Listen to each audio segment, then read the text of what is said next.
Good evening and welcome to the Daily News Roundup. I am Abigail Smythe. Among the stories in this evening's newscast, several leading corporate entities withdraw ads from Zip 103 FM. Murder convict still wreaking havoc from behind bars. Males who work in the public sector to be entitled to paternity leave come January. Consumers to brace for higher vegetable prices over the Christmas holiday. In business, all categories of fuel see a decline as of Thursday. In the region, Guyana announces across-the-board salary increase. On the international scene, parts of western New York to experience the worst of historic snowstorm. And in sports, Jamaica Scorpions defeat Guyana Harpy Eagles in semifinal of Super 50 Cup.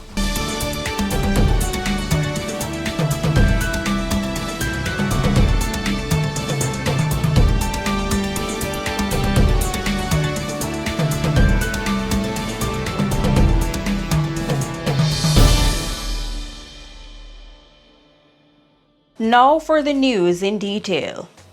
Several leading corporate entities have withdrawn their ads from Zip 103 FM following an interview with the man who was seen in a viral video harassing passengers in a taxi. Ramon Silveira was caught on video intimidating and harassing passengers with a piece of board during a protest by public passenger vehicle operators on Monday. The operators were demanding the government grant them a traffic ticket amnesty. The government, however, rejected the demand. Silveira, who was charged with assault at common law, disorderly conduct, and indecent language, was interviewed by a Zip FM host on Wednesday and was presented with a bat as a gift. Among the companies which have pulled their advertising business from Zip 103 FM are Digicel, Flow, Pepsi, KFC, and Red Stripe.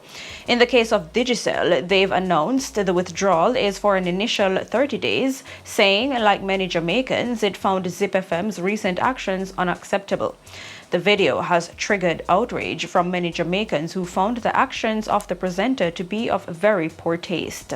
Zip FM has since issued a statement apologizing for any discomfort the video has caused and says it does not support or endorse illegal activities. Private security company Guardsman has unveiled a suite of high-tech security solutions and called for a partnership with the government to address the country's out-of-control crime problem.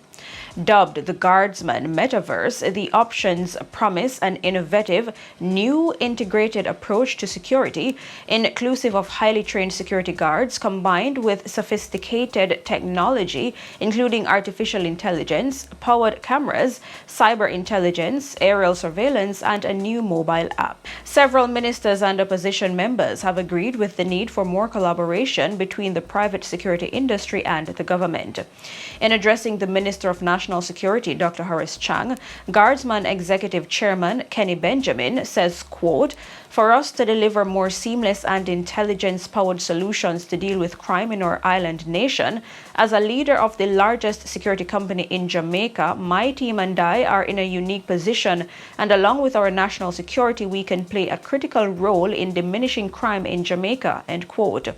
Dr. Chang says he is looking forward to further collaboration and partnerships. Meanwhile, the Minister of Science, Energy and Technology, Darrell Vaz, suggests that a few members of the Guardsman team should be sent to his ministry for a month to share their ideas and solutions. The Guardsman Group, founded by Benjamin in 1977, is the largest security company in Jamaica and employs 8,000 persons in 10 Caribbean countries. A murder convict who has been in prison for the past 2 years is reportedly still wreaking havoc from behind bars. He is reportedly issuing orders for people to flee their homes in the Red Hills Road, Cassia Park area of St. Andrew. Residents are questioning why he still has this much power from behind bars. His latest victim says she and her immediate family were forced to live in a hotel for a month at a cost of $10,800 per night. This did not include the cost for food. She was forced to do this after refusing to pay extortion money to men who report to the convict, who is known to be a Don.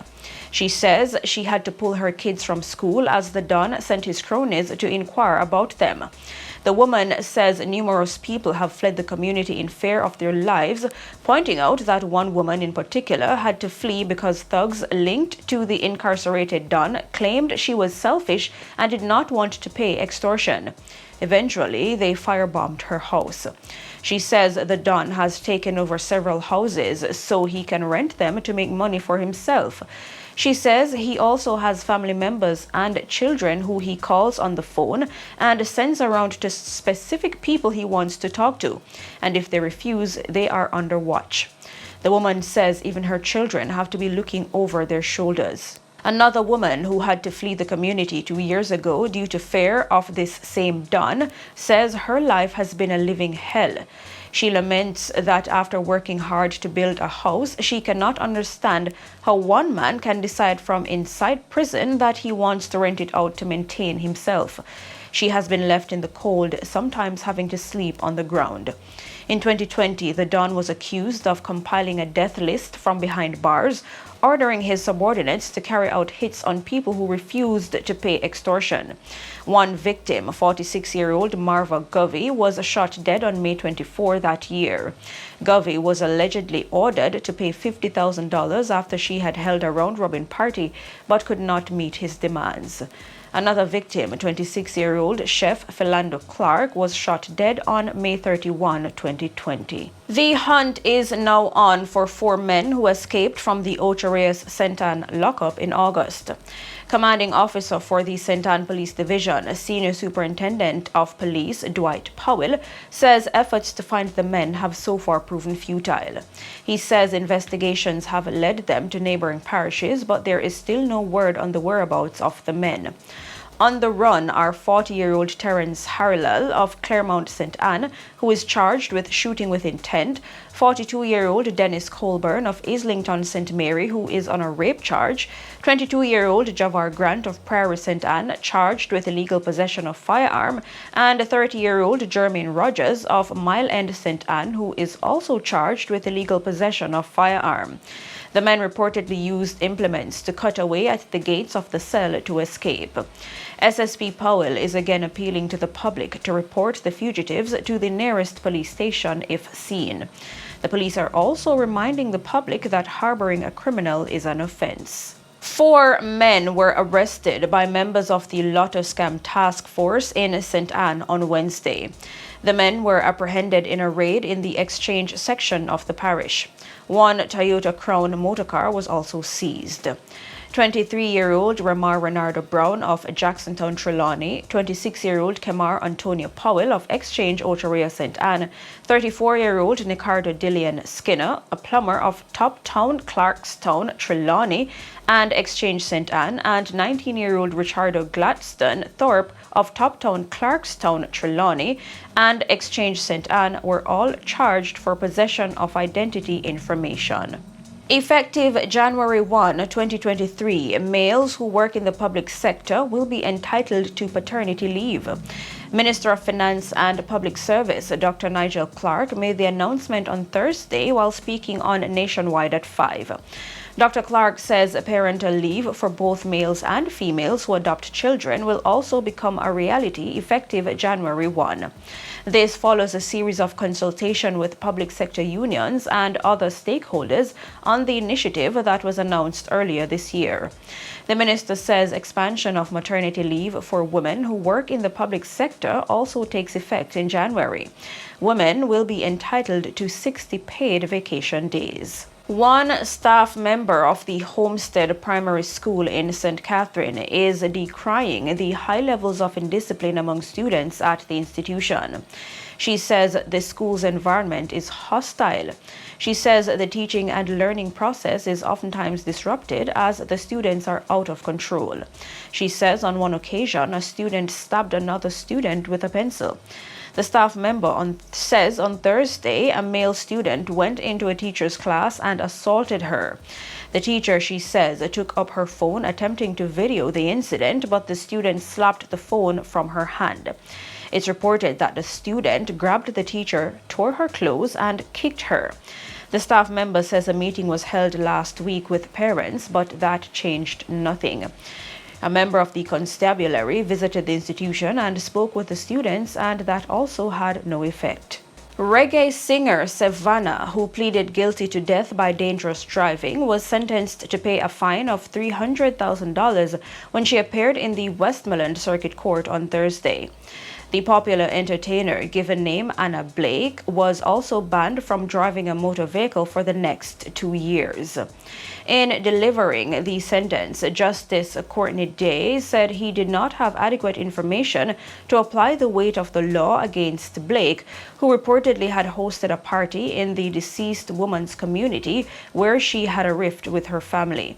Savannah, who was clad in full black, kept her eyes closed and her hands clasped while on the stand. The singer wept following a few allegations she said were not true.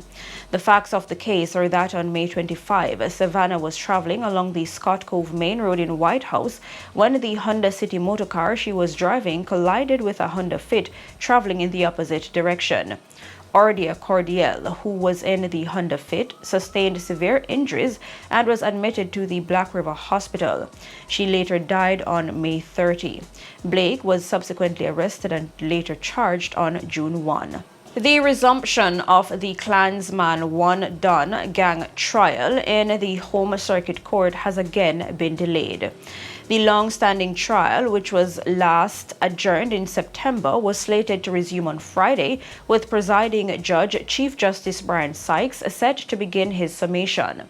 However, the Court Administration Division said on Thursday that the matter is unable to proceed because of the volume of evidence that is being reviewed, as well as Sykes's administrative responsibilities.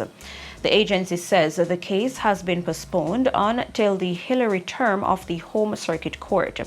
The summation is now expected to be done during the first 2 weeks of the new term, which begins in January 2023. 27 of the 33 defendants who were initially indicted under the Criminal Justice Act and the Firearms Act remain on trial. One of the defendants, Andre Smith, was shot and killed in August, while the other 5 were freed.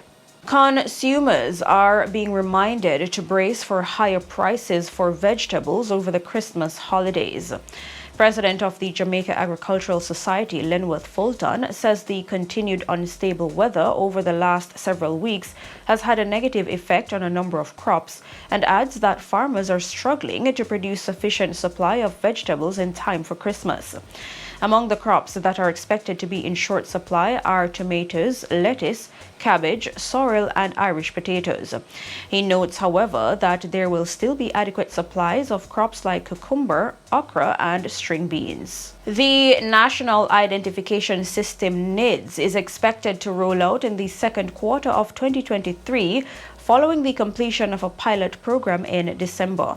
NIDS, an electronic form of identity, will provide a comprehensive and secure database for capturing and storing the personal information of citizens and non-nationals ordinarily resident in the country.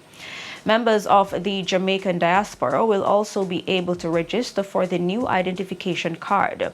The system is protected by blockchain technology and conforms to standards stipulated by the Data Protection Act 2020 and the National Identification and Registration Act 2021.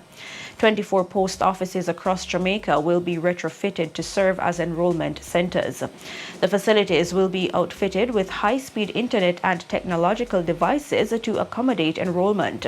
Minister without portfolio in the Office of the Prime Minister with responsibility for NIDS, Floyd Green, has emphasized that it is a necessary component in the country's digital transformation process.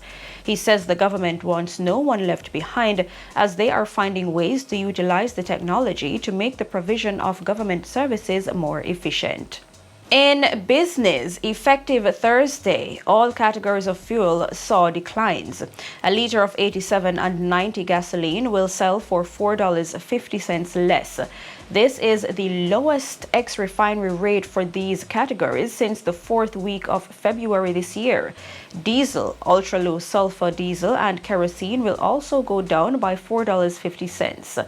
Propane will cost $1.50 less, while 4 cents will be shaved from the price of butane. In the region, the Guyana government has announced an across-the-board salary increase of 8% for public servants, teachers, members of the disciplined services, constitutional office holders, as well as government pensioners. President Dr. Irfan Ali says the increase will be granted retroactively to January 1, 2022. Ali notes that in the 2022 national budget, provisions were made to meet the cost of a public service salary increase for this year, and that his commitment comes against the backdrop of the several other measures his administration has implemented to improve disposable incomes to public sector employees and Guyanese at large. He says the government remains mindful of the extraordinary shocks experienced this year in relation to the cost of living, especially arising from imported factors. On the international scene, parts of western New York may experience the worst of the potentially historic snowstorm. The National Weather Service says the snowfall will produce near zero visibility, difficult to impossible travel, damage to infrastructure, and paralyze the hardest hit communities. Historic snowfall exceeding 4 feet is likely around Buffalo. About 6 million people in 5 Great Lakes states, from Wisconsin to New York, are under snow alerts and will continue through Sunday. Commercial traffic has been banned since Thursday afternoon. Officials in New York's Erie County, which includes Buffalo, also declared a state of emergency and banned driving beginning Thursday night.